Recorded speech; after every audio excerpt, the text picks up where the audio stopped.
To determine whether an ionic compound will dissolve in solution, we can apply the solubility rules.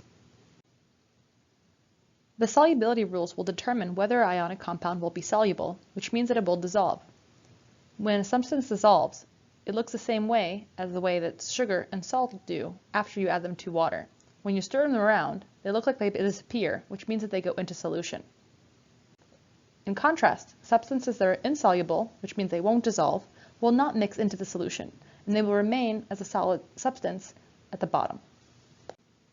We can apply the solubility rules to determine which compounds will dissolve. For example, let's apply it to NaCl.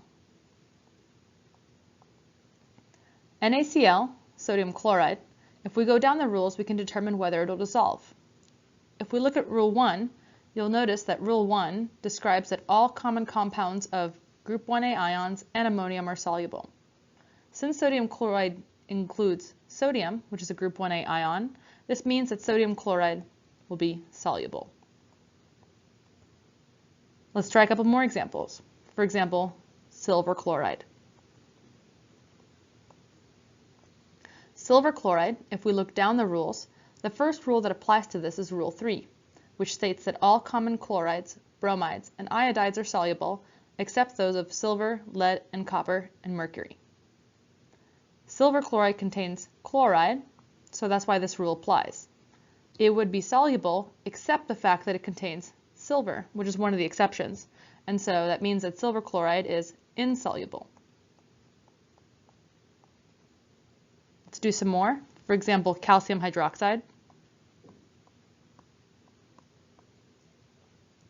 If we go down the list for calcium hydroxide, the first rule that will apply is Rule 5, which states that all common metal hydroxides are insoluble, except those of group 1a and the larger members of group 2a.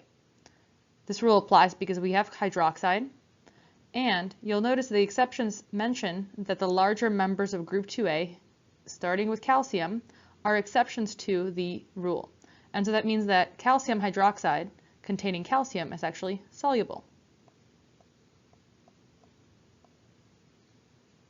What about iron 2 sulfide? Iron 2 sulfide, if we go down the list, the first rule that applies is Rule 7, which states that all common sulfides are insoluble except those of group 1a, 2a, and ammonium. This rule applies because we contain sulfide, and because iron is not one of the exceptions, that means that iron sulfide is insoluble.